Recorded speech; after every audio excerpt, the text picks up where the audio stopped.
Class 10 विषय हिंदी, और हिंदी में हम आज आपको अलंकार के बारे में बताएंगे।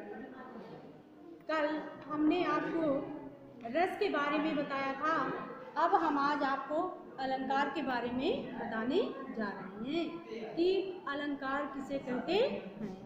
अलंकार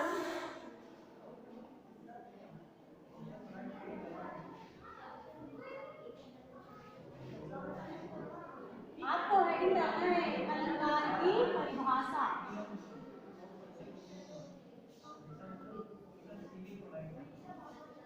आपको देखिए, अलंकार का मतलब क्या होता है? विभूषित करना, सुशोभित करना, यानी काव्य की शोभा बढ़ाने वाले उपकरणों को अलंकार कहते हैं। काव्य की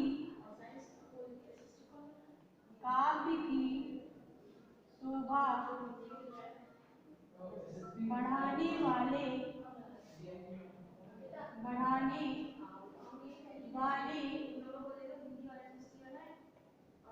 उपकरणों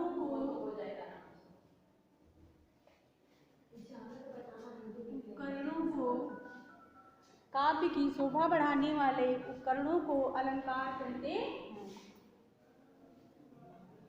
अलंकार कहते हैं।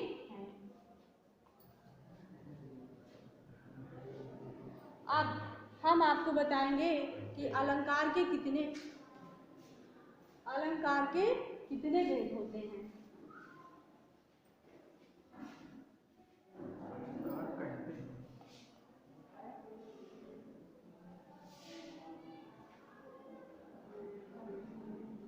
अलंकार कहते हैं।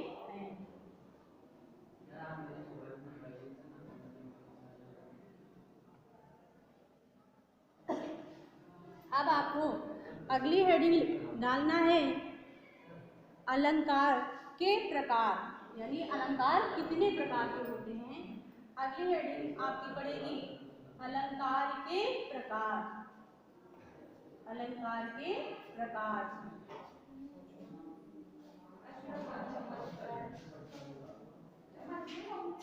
देखिए, मुख्य दो अलंकार माने जाते हैं। एक होता है शब्दालंकार और दूसरा होता है अर्थालंकार। अलंकार के दो भेद माने गए, एक शब्दालंकार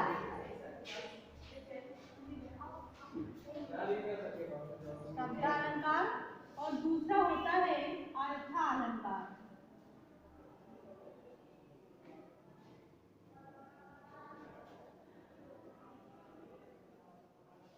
शब्दालंकार और अर्थालंकार। अब शब्दालंकार के कितने भेद होते हैं? शब्दालंकार के 3 भेद होते हैं। शब्दालंकार के कितने भेद बताए गए? 3। अनुप्रास, यमक और श्लेष।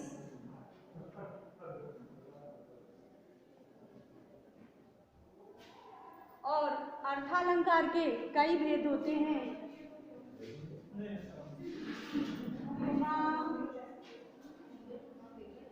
रूपक, उत्प्रेक्षा,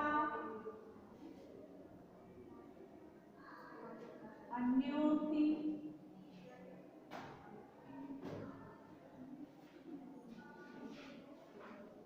भ्रांतिमान,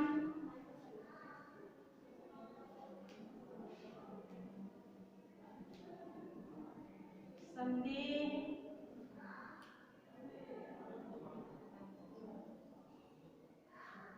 इत्यादि इसके कई भेद माने गए हैं। अब जैसा कि नाम से ही पता चलता है कि शब्दा अलंकार का मतलब क्या होता है? जहाँ पर शब्दों में चमत्कार उत्पन्न होता है वो शब्दालंकार कहे जाते हैं, और जहाँ पर अर्थ में जब चमत्कार उत्पन्न होता है तो उसे अर्थालंकार कहा जाता है। अब आपने बेटे 9th में पढ़ा होगा शब्दालंकार के भेद। अब आपको 10th में पढ़ना है अर्थालंकार के भेद। किसके भेद पढ़ने हैं? अर्थालंकार के। तो आपको 10th में पढ़ने हैं 3 अलंकार, उपमा, निरूपक और उत्प्रेक्षा। 10th में आपको कितने अलंकार पढ़ने हैं? 3, उपमा, रूपक और उत्प्रेक्षा। अब आपको अपने पाठ्यक्रम के आधार पर लिखना है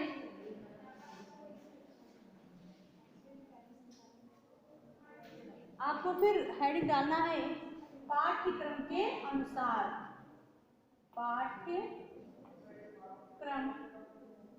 के अनुसार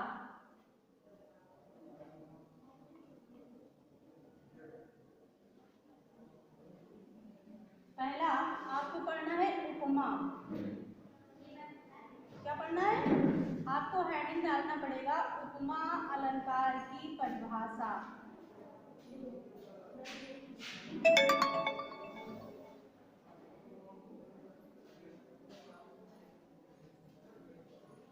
उपमा अलंकार की परिभाषा। इसकी परिभाषा है जहां पर किसी वस्तु अथवा व्यक्ति की तुलना किसी दूसरे वस्तु या व्यक्ति से की जाती है तो वहां पर उपमा अलंकार होता है। यानी कि जहां दो भिन्न पदार्थों अथवा व्यक्तियों को, आपको परिभाषा लिखनी है, जहां दो भिन्न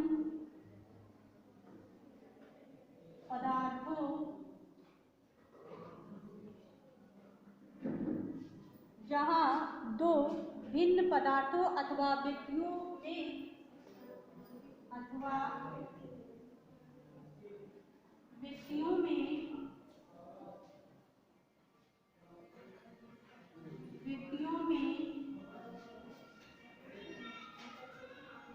समान गुण आदि के आधार पर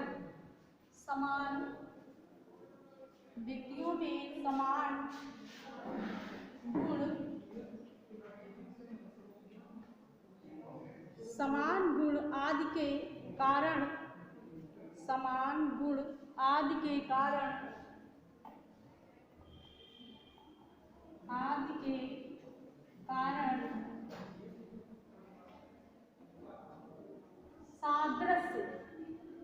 सादृश्य का मतलब होता है समान होना, एक समान दोनों में दिखना, सादृश्य।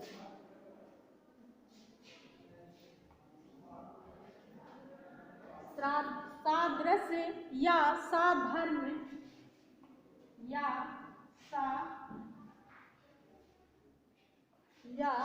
साधर्म्य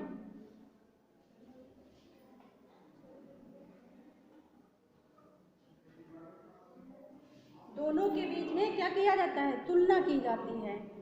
साधर्म्य की स्थापना की जाती है।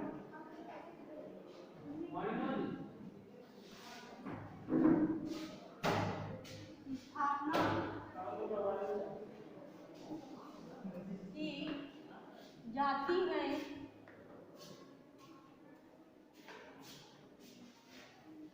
तो वहां पर उपमा अलंकार होता है।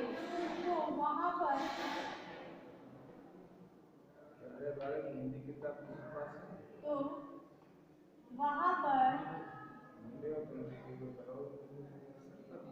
उपमा अलंकार होता है।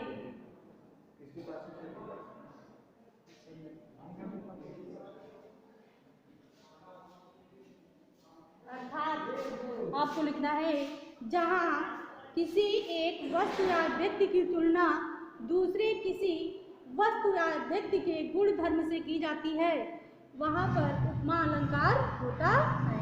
या ऐसे भी कह सकते हैं जहां पर किसी एक व्यक्ति की तुलना दूसरे व्यक्ति के गुण धर्म से की जाती है वहां पर उपमा अलंकार होता है।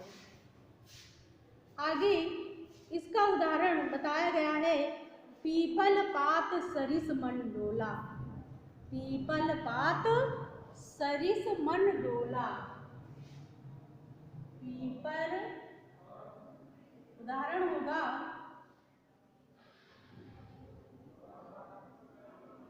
पात सरिस मन ढोला।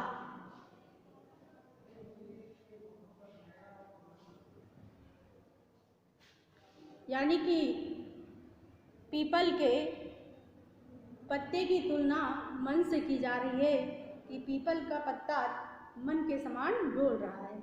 अब देखिए उपमा के 4 भेद बताए गए हैं। उपमा के कितने अंग होते हैं? 4 अंग। उपमा के 4 अंग माने गए हैं। उपमा के अंग, पहला होता है उपमेय, दूसरा होता है उपमान, उपमेय, उपमान, साधारण धर्म, उपमेय, उपमान, साधारण धर्म,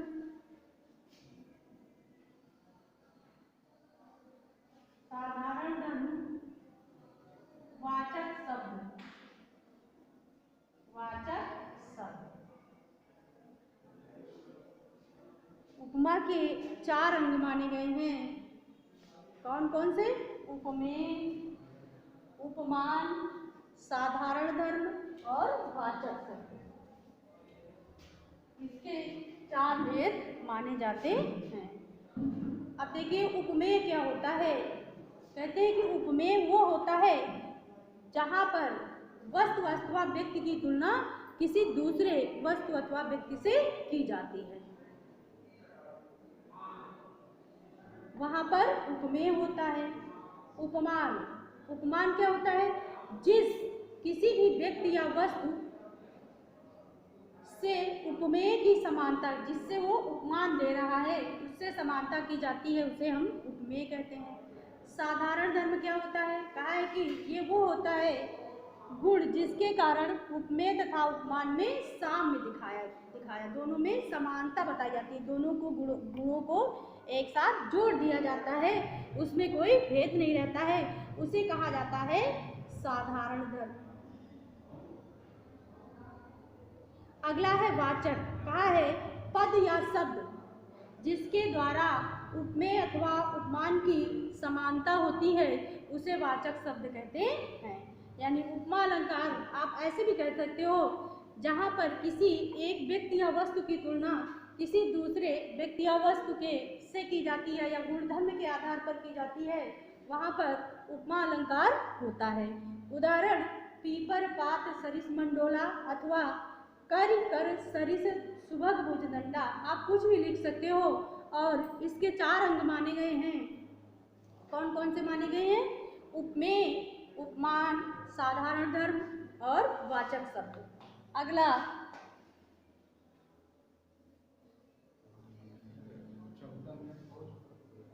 ये बड़ा था।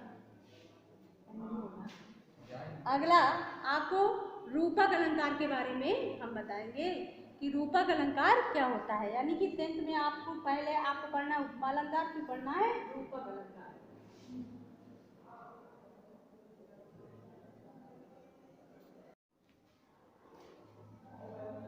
आपको हेडिंग करना है रूपक अलंकार की परिभाषा।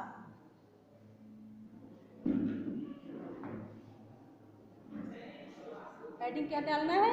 रूपक अलंकार की परिभाषा। जहाँ पर उपमेय में उपमान का भेद रहित आरोप होता है। आपको लिखना है जहाँ पर उपमेय में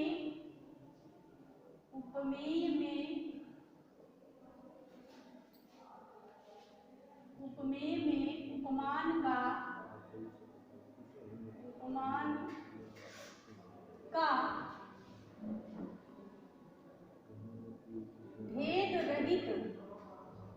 भेद रहित आरोप होता है, भेद रहित आरोप होता है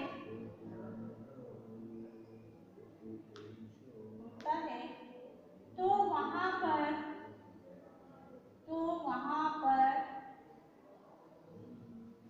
रूपक अलंकार होता है।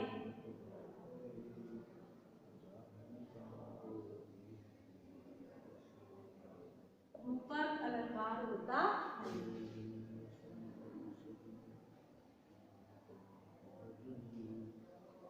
जहाँ पर उपमेय में उपमान का भेद रहित आरोप होता है, वहाँ पर रूपक अलंकार होता है। अर्थात जहाँ पर उपमेय और उपमान में कोई भेद न हो, वहाँ पर रूपक अलंकार होता है। जैसे उदाहरण है चरण कमल बंदो हरिराई। उदाहरण है चरण कमल बंदो हरिराई।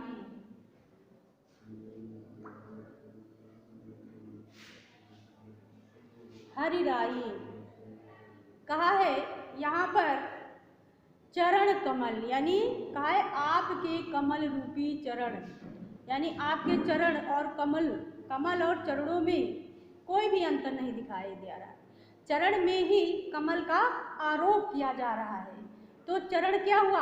अप्रस्तुत हुआ। अप्रस्तुत हुआ, चरण क्या है? प्रस्तुत है। और कमल क्या है? अप्रस्तुत है। दोनों में ये है।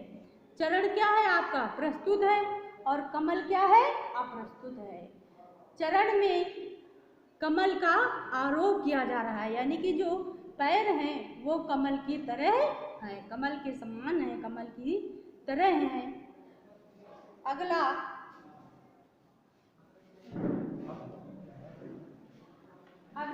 आपको एक और पढ़ना है, उत्प्रेक्षा अलंकार। कौन सा पढ़ना है? उत्प्रेक्षा। आपको 10th में हमने बताया 3 अलंकार पढ़ने हैं। अगला होगा उत्प्रेक्षा अलंकार की परिभाषा।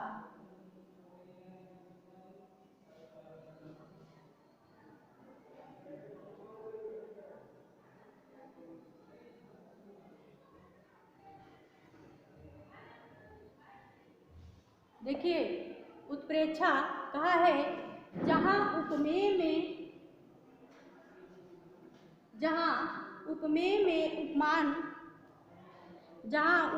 में उपमान की संभावना की जाती है, वहाँ पर उत्प्रेक्षा अलंकार होता है। उपमेय में उपमान की संभावना की जाए, वहाँ पर उत्प्रेक्षा अलंकार होता है, ऐसा बताया गया है। उत्प्रेक्षा अलंकार की परिभाषा दी गई है। जहाँ पर आपको लिखना है, जहाँ पर उपमेय में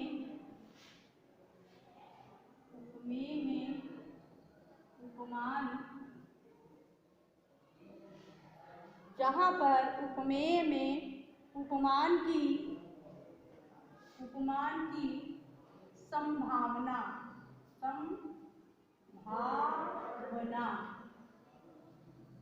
जहाँ पर उपमेय में उपमान की संभावना की जाती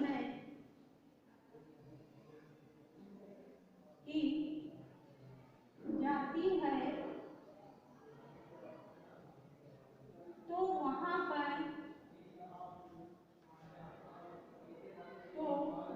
पर उत्प्रेक्षा अलंकार होता है।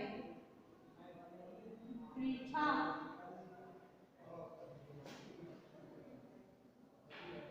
अलंकार होता है।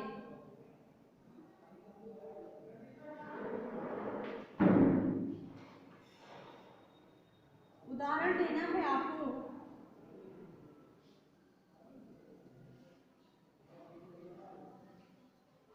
आप लिख सकते हैं सोहत घोड़े पीत पटु श्याम सलोने गात, मानव नील मणि शैल पर आतप पर्यो प्रभात। या लता भवन ते प्रगट भे ते ही अवसर दो भाई, और निकसे जन जुग विमल विदु जलद पटल मिल गए। आप कुछ भी लिख सकते हो।